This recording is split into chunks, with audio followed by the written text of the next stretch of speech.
Doctor Kudli Jagannath ಶಾಸ್ತ್ರಿಗಳು ಇವರ ಶ್ರೀ ಲಲಿತಾ ನಾಮಾವಳಿ ಎನ್ನತಕ್ಕಂತಹ ಕೃತಿಯಿಂದ ಈಗಾಗಲೇ ಮುನ್ನುಡಿ ಭಾಗವನ್ನು ನೋಡಿದ್ದೆವು. ಇವತ್ತು ಶಾಕ್ತ ಪಂಥ ಒಂದು ಚಿಂತನೆ, ಈ ಒಂದು ವಿಚಾರವನ್ನು ನೋಡೋಣ. ಓಂ ಶ್ರೀ ಗುರುಭ್ಯೋ ನಮಃ. ಹರಿ ಓಂ. ಶ್ರೀ ಗಣೇಶಾಯ ನಮಃ. ಡಾಕ್ಟರ್ ಕೃಷ್ಣಮೂರ್ತಿ ಶಾಸ್ತ್ರಿ, ದಂಬೆ, ಪುಣಚ, ಬಂಟ್ವಾಳ ತಾಲೂಕು, ದಕ್ಷಿಣ ಕನ್ನಡ ಜಿಲ್ಲೆ, ಕರ್ನಾಟಕ, ಭಾರತ. ಶ್ರೀ ಲಲಿತಾಯೈ ನಮಃ. ಶಾಕ್ತ ಪಂಥ ಒಂದು ಚಿಂತನೆ ಅಂದರೆ ನಾನಾ ಪಂಥಗಳಿವೆ. ಭಕ್ತಿ ಪಂಥಗಳು ಇರ್ಬೋದು, ಹರಿಪಂಥ ಅಥವಾ ವೈಷ್ಣವ ಪಂಥ, ಹರಪಂಥ ಅಥವಾ ಶೈವ ಪಂಥ, ಇನ್ನು ದೇವಿ ಪಂಥ ಅಥವಾ ಶಾಕ್ತ ಪಂಥ, ಬೇರೆ ಬೇರೆ ಮಾರ್ಗ, ಭಕ್ತಿ ಮಾರ್ಗಗಳು. ಪಂಚಬ್ರಹ್ಮರ ಉಪಾಸನೆಯನ್ನು ಶಂಕರಾಚಾರ್ಯರು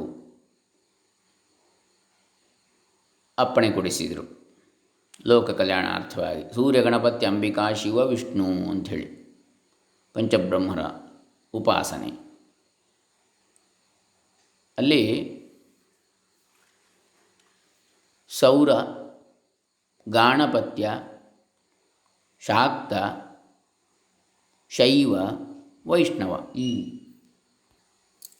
ಹೀಗೆ ಪಂಥಭೇದ, ಪಂಕ್ತಿಭೇದ, ಮಾರ್ಗಭೇದ, ವಿವಿಧ ಭೇದಗಳನ್ನು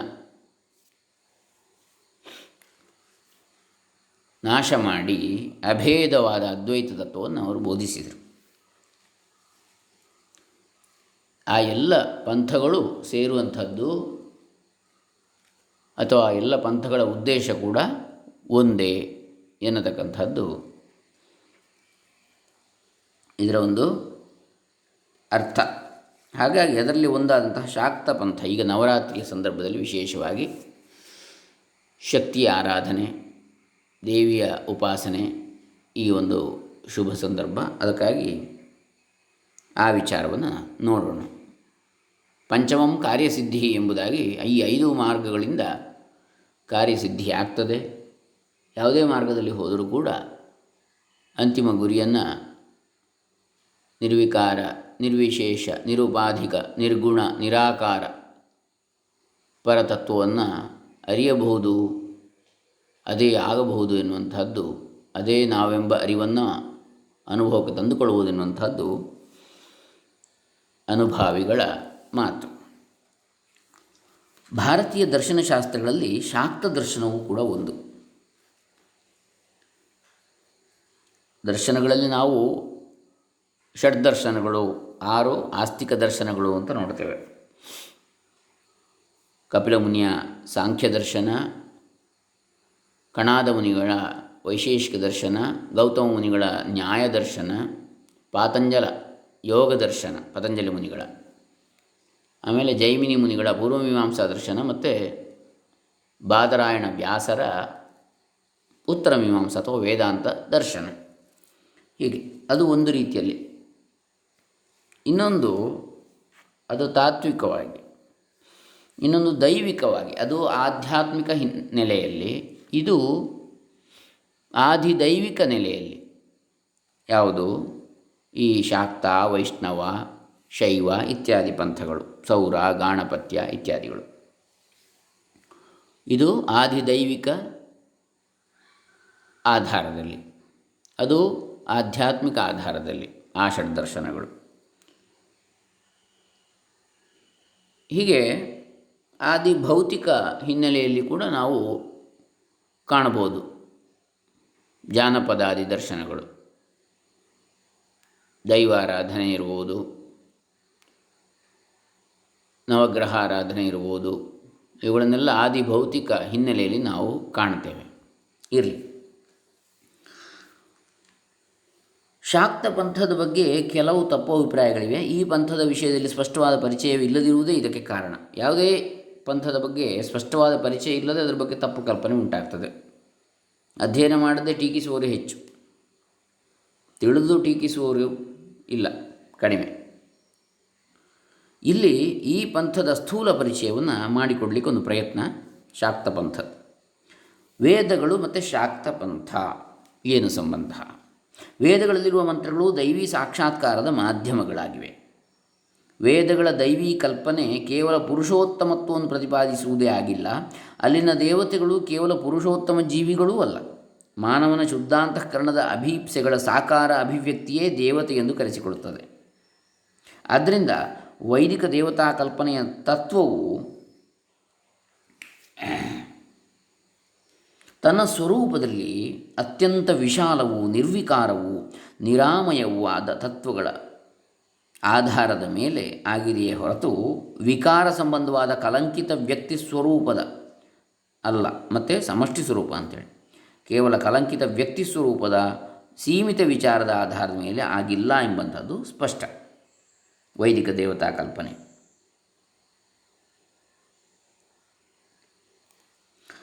ವೇದಗಳಲ್ಲಿ ಹೇಳುವ ಪರಬ್ರಹ್ಮನಲ್ಲಿರುವ ಶಕ್ತಿ ತತ್ವಕ್ಕೆ ಪ್ರಧಾನತೆಯನ್ನು ಕೊಟ್ಟು ಅದನ್ನು ಆರಾಧಿಸುವವರನ್ನು ಶಾಕ್ತರು ಅಂತೇಳಿ ಕರೆದರು. ಅಹಂ ರುದ್ರೇಭಿರ್ವಸುಭಿಶ್ಚರಾಮ್ಯಹಮಾದಿತ್ಯೈರುತ ವಿಶ್ವದೇವೈ ಅಹಂ ಮಿತ್ರಾವರುಣೋ ಭಾವಿಭರ್ಮಿ ಅಹಮಿಂದ್ರಾಗ್ನಿ ಅಹಮಶ್ವಿನೋಭಾ ಎಂದು ಪ್ರಾರಂಭವಾಗುವ ವಾಗಂಭೃಣಿ ಸೂಕ್ತ. ಆಮೇಲೆ ಹಿರಣ್ಯವರ್ಣಾಂ ಹರಿಣೀಂ ಸುವರ್ಣರಜತಸ್ರಜಾಂ ಎಂದು ಪ್ರಾರಂಭವಾಗುವ ಶ್ರೀ ಸೂಕ್ತ. ಸತ್ಯಂ ಬೃಹದೃತಮುಗ್ರಂ ದೀಕ್ಷಾತಪೋ ಬ್ರಹ್ಮಯಜ್ಞ ಪೃಥಿವೀಂ ಧಾರಯಂತಿ ಎಂದು ಪ್ರಾರಂಭವಾಗುವ ಅಥರ್ವ ವೇದೋಕ್ತ ಭೂಸೂಕ್ತ. ಭೂಮಿರ್ಭೂಮ್ನಾ ದ್ಯೌರ್ವರಿಣಾಂತರಿಕ್ಷಂ ಮಹಿತ್ವಾ ಎಂದು ಪ್ರಾರಂಭವಾಗುವ ಕೃಷ್ಣ ಯಜುರ್ವೇದಿಯ ಭೂಸೂಕ್ತ. ನೀಳಾಂ ದೇವೀಂ ಶರಣಮಹಂ ಪ್ರಪದ್ಯೆ ಗೃಹಾಣಿ ಎಂದು ಪ್ರಾರಂಭವಾಗುವ ನೀಳಾ ಸೂಕ್ತ. ಶ್ರದ್ಧಯಾ ಅಗ್ನಿಃ ಸಮಿಧ್ಯತೆ ಶ್ರದ್ಧಯಾ ವಿಂದತೆ ಹವಿಃ ಎಂದು ಪ್ರಾರಂಭವಾಗುವ ಶ್ರದ್ಧಾ ಸೂಕ್ತ. ಮೇಧಾ ದೇವಿ ಜುಷಮಾಣಾನ ಆಗಾದ್ವಿಷ್ಟ್ವಾಚಿ ಭದ್ರಾಸು ಮನಸ್ಯಮಾನ ಎಂದು ಪ್ರಾರಂಭವಾಗುವ ತೈತ್ರಿಯ ಆರಣ್ಯಕದ ಮೇಧಾ ಸೂಕ್ತ. ತ್ವನ್ನೋ ಮೇಧೆ ಪ್ರಥಮಾ ಗೋಭಿರಶ್ವೇಭಿರಿಹಾಗಹಿ ಎಂದು ಪ್ರಾರಂಭವಾಗುವ ಅಥರ್ವಣವೇದಿಯ ಮೇಧಾ ಸೂಕ್ತ. ದೇವೀಂ ವಾಚಮಜನಯಂತ ದೇವಾಃ ಎಂದು ಪ್ರಾರಂಭವಾಗುವ ತೈತ್ತಿರಿಯ ಬ್ರಾಹ್ಮಣದ ವಾಕ್ಸೂಕ್ತ ಅಥವಾ ದೇವೀ ಸೂಕ್ತ ಅಂತಲೂ ಹೇಳ್ತಾರೆ. ತಮ ಆಸೀತ್ ತಮಸಾ ಗೋಲ್ಹಮಗ್ರೆ ಪ್ರಕೇತಂ ಸಲಿಲಂ ಸರ್ವಮಾಯಿದಂ ಎಂದು ಪ್ರಾರಂಭವಾಗುವ ಋಗ್ವೇದದ ಸ್ವಧಾ ಸೂಕ್ತ. ಅದಿತಿರ್ದ್ಯೌರದಿತಿರಂತರಿಕ್ಷಂ ಅದಿತಿರ್ಮಾತಾ ಸ ಪಿತಾ ಸ ಪುತ್ರಃ ಎಂದು ಪ್ರಾರಂಭವಾಗುವ ಅಥರ್ವಣ ವೇದದ ಅದಿತಿ ಸೂಕ್ತ. ಜಾತವೇಧಸೆ ಸುನವಾಮ ಸೋಮಪರಾತಿ ಯತೋ ನಿದಹಾತಿ ವೇದಃ ಎಂದು ಪ್ರಾರಂಭವಾಗುವ ದುರ್ಗಾ ಸೂಕ್ತ. ಇಯಮದದಾದ್ರಭಸಮೃಣಚ್ಯುತಂ ದಿವೋ ದಾಸಂ ವಧ್ಯಶ್ವಾಯದಾರುಷೇ ಎಂದು ಪ್ರಾರಂಭವಾಗುವಂತಹ ಸರಸ್ವತಿ ಸೂಕ್ತ. ಹಾಗೆ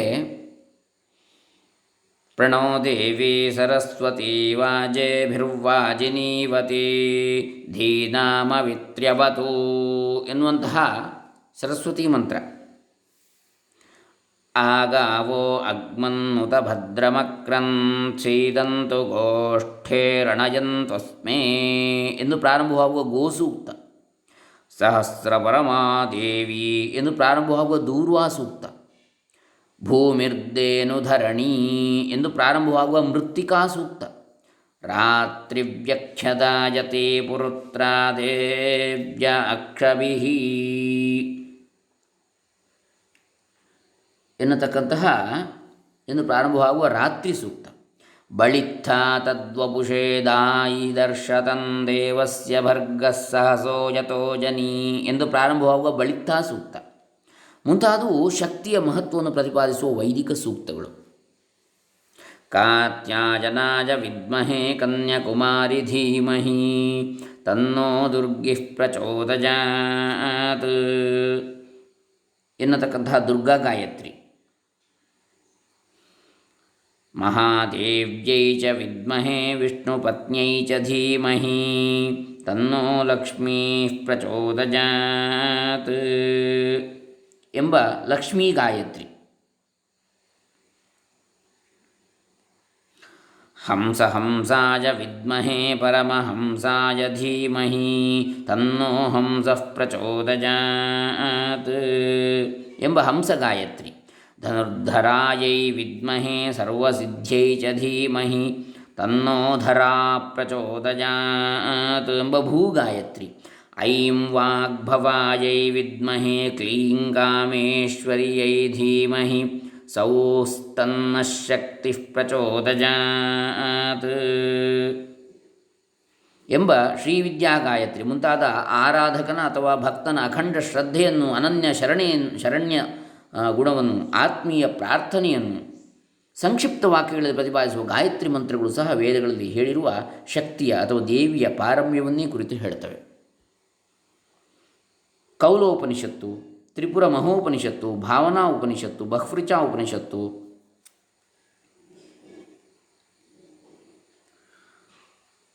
ಅರುಣಕಾಲಿಕಾ ಉಪನಿಷತ್ತು, ತಾರಾ ಉಪನಿಷತ್ತು ಮುಂತಾದ ವೇದಗಳಲ್ಲಿ ಹೇಳಿರುವ ಜ್ಞಾನ ಮಾರ್ಗದ ಪ್ರತಿಪಾದಕಗಳಾದ ಉಪನಿಷತ್ತುಗಳು ಸಹ ಶಕ್ತಿಯ ಅಥವಾ ದೇವಿಯ ಮಹತ್ವವನ್ನು ಹೇಳ್ತವೆ. ಪ್ರಾಚೀನರು ವೇದಗಳಲ್ಲಿ ಹೇಳುವ ದೈವೀ ಶಕ್ತಿಗಳ ಮಹಿಮೆ, ಪ್ರಭಾವ, ಸ್ವಭಾವ, ವೈಭವ ಮುಂತಾದವುಗಳನ್ನು ವರ್ಣನೆಗಳ ಮೂಲಕ, ರಂಜಿತ ಮಾತುಗಳ ಮೂಲಕ, ವರ್ಣರಂಜಿತ ಅಂತೇಳಿ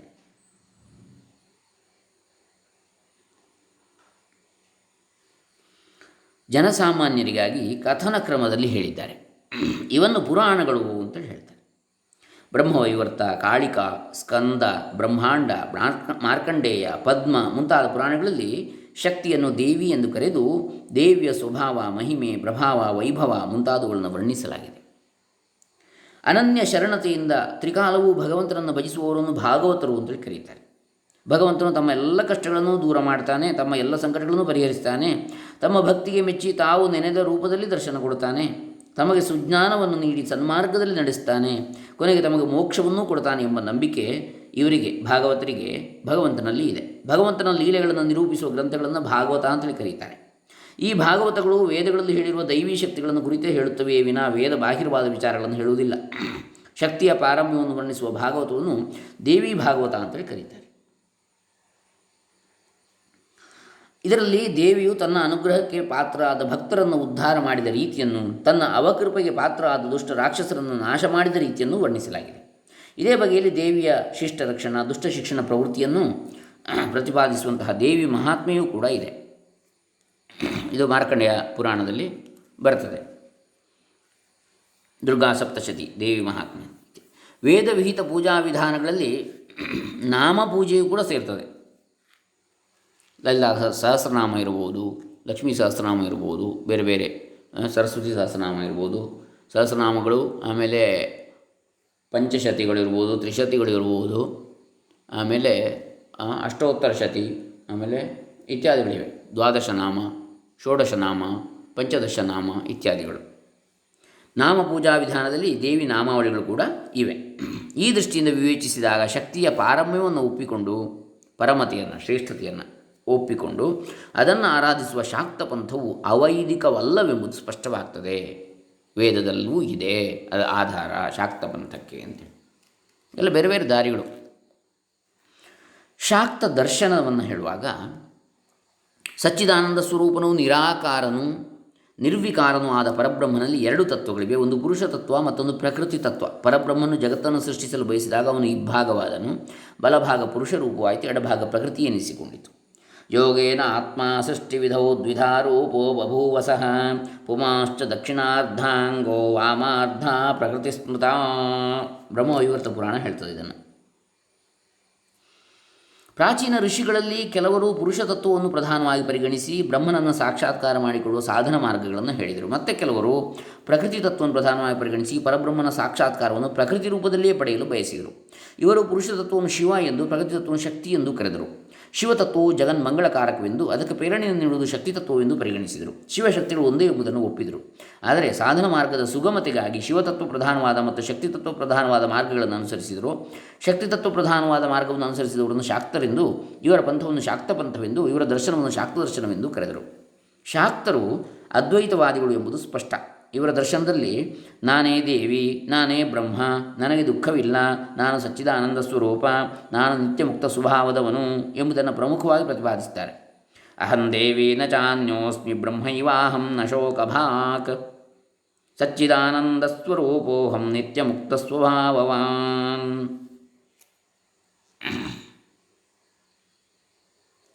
ಭಾರತೀಯ ದರ್ಶನ ಎನ್ನತಕ್ಕಂತಹ ಬಲದೇವ ಉಪಾಧ್ಯಾಯರ ಹಿಂದಿ ಕೃತಿಯಲ್ಲಿ ಪ್ರಕೃತಿ ಕಾಂಡದಲ್ಲಿ ಇದು ಕಂಡುಬರುತ್ತದೆ. ಶಾಕ್ತ ದರ್ಶನದ ಪ್ರಕಾರ ಪರಬ್ರಹ್ಮನು ನಿಷ್ಕಲನು, ಅಂದರೆ ಯಾವುದೇ ಅಂಶರಹಿತನು ಅಂತ, ಅಖಂಡ ಅಂತೇಳಿ.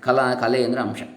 ಶಿವನು ಅಂದರೆ ಮಂಗಳ ಸ್ವರೂಪನು, ಸರ್ವಜ್ಞನು, ಎಲ್ಲವನ್ನ ಬಲ್ಲವನು, ಆದ್ಯಂತರಹಿತನು, ಆದಿ ಅಂತ್ಯ ಇಲ್ಲದವನು, ನಿರ್ವಿಕಾರನು, ಯಾವುದೇ ವಿಕಾರವನ್ನು ಹೊಂದದವನು, ಸಚ್ಚಿದಾನಂದ ಸ್ವರೂಪನು, ಸತ್ ಆನಂದ, ಅಸ್ತಿತ್ವ ಅಥವಾ ಇರುವಿಕೆ, ಇರವು, ಅರಿವು ಮತ್ತು ನಲಿವು ಅಂಥೇಳಿ ಸತ್ ಆನಂದ ಸ್ವರೂಪನಾಗಿದ್ದಾನೆ.